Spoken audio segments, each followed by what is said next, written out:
So hello guys, let's start the next video from here. Signature sodas in 14 ounces glass bottles, slim down in 8.2 ounces cans and 13.0 ounce glass bottles, smoothies, 64 PET plastic bottles, smoothies and 11.4 ounce cans of premium functional smoothies. Licensing brands and trademarks 100% juice in glass bottles, stringent multivitamin drinks in 8.4 OG expatic packaging, gold standard green tea in proprietary 20 oz bottles, food bars, GMO free carriers. In 2002, they introduced Monster Energy, which became a focus. And 2003 conference call, they said we have pulled back a little bit this year on new products.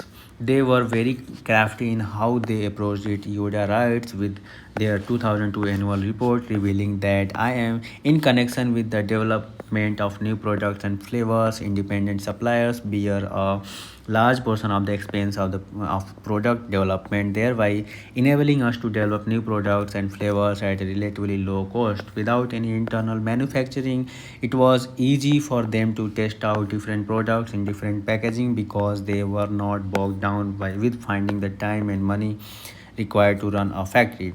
They felt strongly that differentiated brands were winning brands. Yoda writes, as it would later turn out, packaging was a big part of their success. As mentioned earlier, Hanson's got out to a great start with Hanson Energy, its 8OZ offering before losing out to Red Bull. Yoda dug up our response to a question on their quarter 4 2003 earning call. The question was whether investors should expect a repeat of the success of Monster. Management said, firstly, I think we have learned a lot in these 7 years.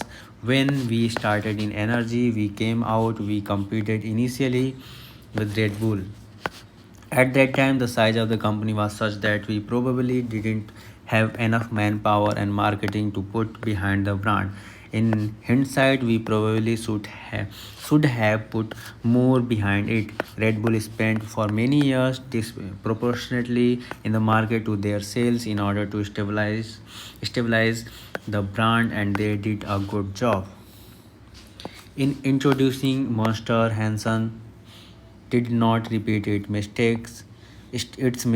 Just look at the number of sales and marketing people they added beginning in 2002 when Monster was introduced. Sales and marketing employees 66, 63, 114, 363, 591.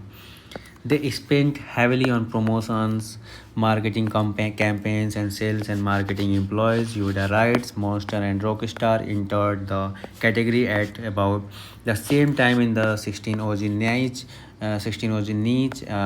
being one of the two pioneers. Monster recognized and seized the opportunity. Of course, Hanson's did not just spend its time and money on the branding and marketing and new product introductions. They also spend a lot of time focusing on product distribution and the different ways to both reach consumers and earn valuable shelf space with retailers.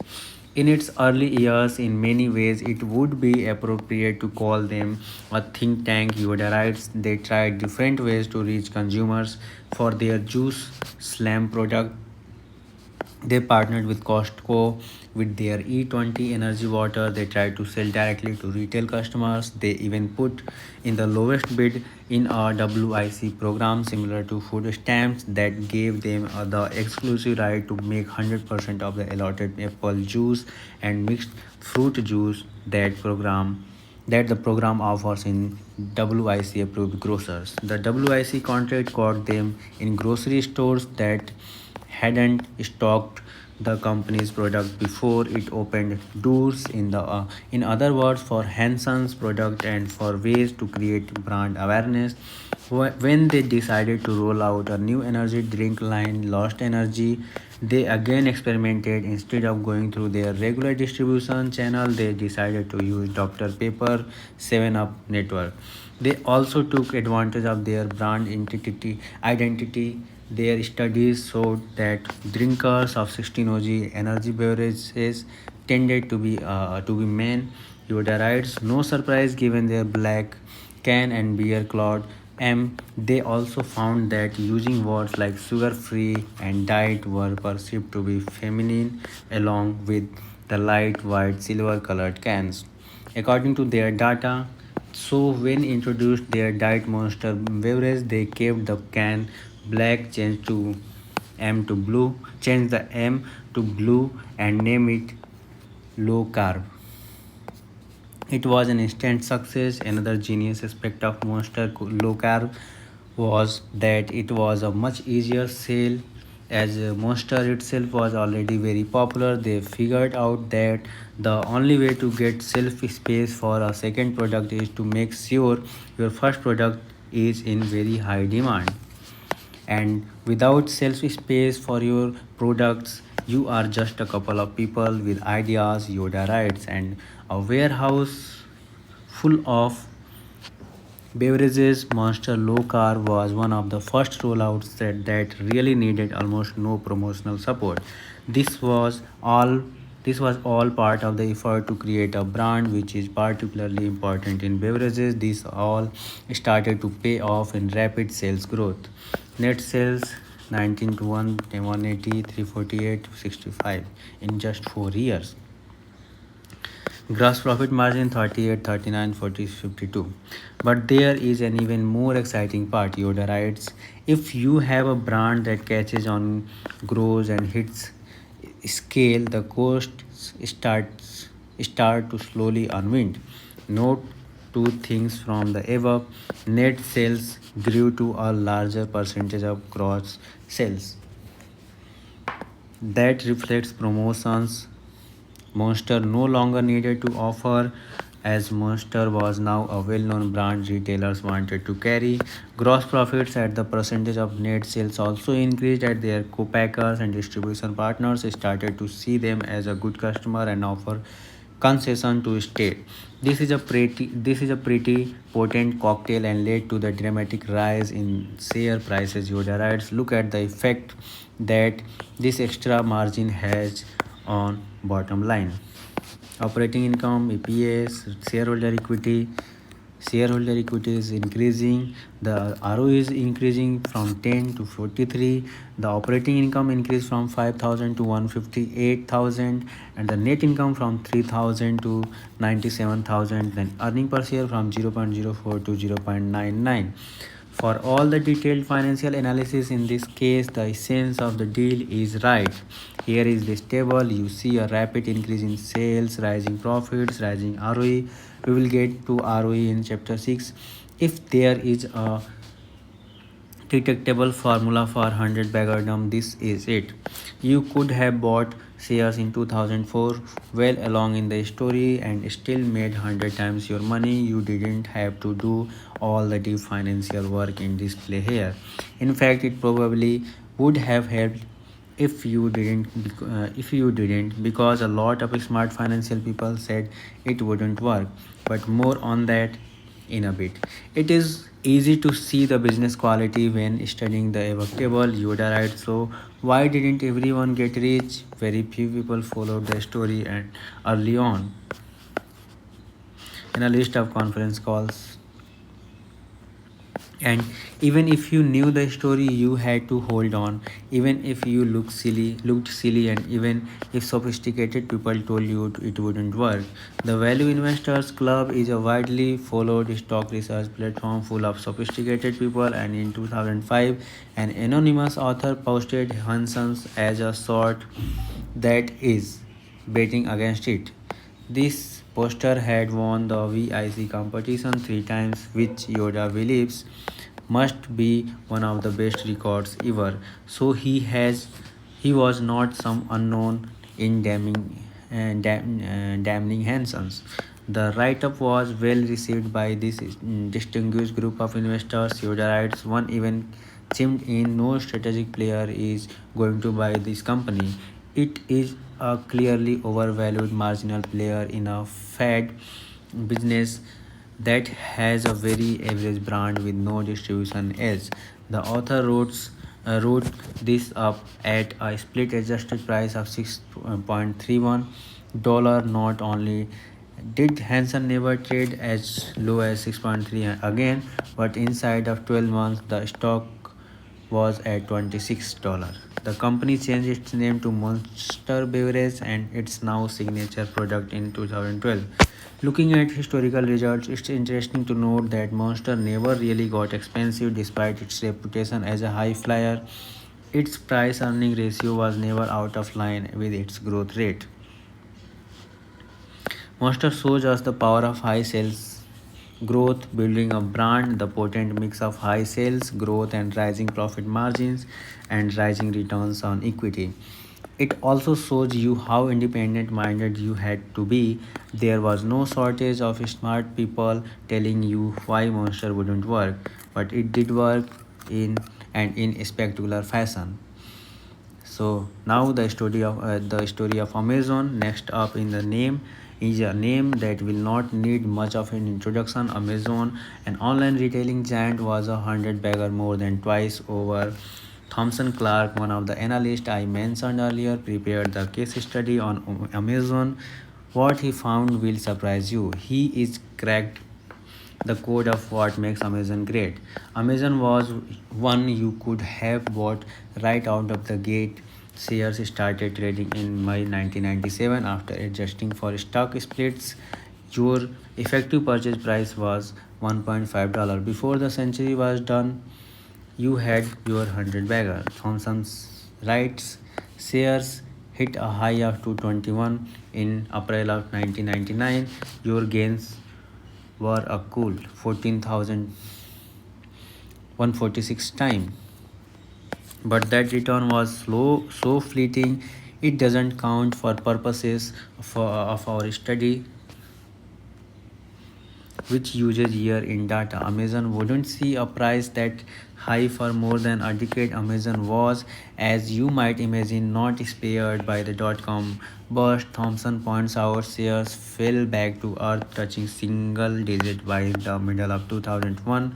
Looked at through the lens of our study, Amazon took about 13 years to turn into a hundred bagger, and by May of 2015, you were sitting on gains of 28%, 283 bagger. So how did Amazon do it? Let's start with Jeff Bezos because this is a case where you had one of the great owner operators at the helm. Bezos is currently 51 years old and owns 18% of the company, and which he is both CEO and chairman of the board. There is no signs he is leaving either. Thompson writes in a 2014 Business Insider interview, Bezos perhaps channeling Mr. Buffett said, I still run into work. He loves what he does. He started the company when he was 30. He used to work at DESO, an investment management company. Importantly, he is not a programmer like Bill Gates. As Thompson says, he is a Wall Street guy in a lot of ways. At heart, he understands two things. Thompson writes he understands the value of a business is the sum of its future free cash flow discounted back to the present, and he understands capital allocation and the importance of return on invested capital. The later we have seen and we will see more of later, it's critical to 100 Begardam. Thompson marshals some good evidence on Bezos' thinking, highlight the key phrases from Bezos' 1919 shareholder letter. Each of the previous goals I have outlined contribute to our long-standing objective of building the best, most profitable, highest return on capital long-term franchise. From Bezos' first shareholder letter in 1997, market leadership can market leadership can translate directly to higher revenue, higher profitability, greater capital velocity, correspondingly stronger returns on invested capital. Our decisions have consistently reflected this focus. He has a relentless focus on long term. Every year, Thompson adds, he concludes his 1997 shareholder letter at the end of the current year letter. The point he is trying to emphasize, it's all about the long term. So we all know Amazon came to dominate online retailing. The question is, could you have come up with a sound argument to buy Amazon based on the fundamentals before it became hunter beggar? Thompson argues for an emphatic yes, and I agree with his reasoning. Before I get to that, I want to start a big picture observation. Thompson shared a chart that I found truly remarkable and thought about for several minutes as the implications rushed through my head. See the chart below, which reveals the growth of e-commerce as percentage of overall US retail sales. E-commerce as percentage of total retail sales USA. It almost seems obvious now, but was it so hard to imagine back in 1998 2002 that internet sales would someday make up more than 2% of retail sales? Seeing this makes me wonder where my head was. I never owned Amazon despite being a heavy user of its service. And what's incredible about it is that even today, only 9% of US retail sales happen over the internet. Amazon started when this was almost nothing. Even now, is it a stretch to think internet sales could make up 30% of all retail sales or even half? Maybe this 100 bagger has a long way to go. But to get back to Thompson's analysis, first there is an important myth to dispel about Amazon. Thompson writes, the consensus opinion is pretty clear. Amazon does not make money. Is that true? Absolutely not.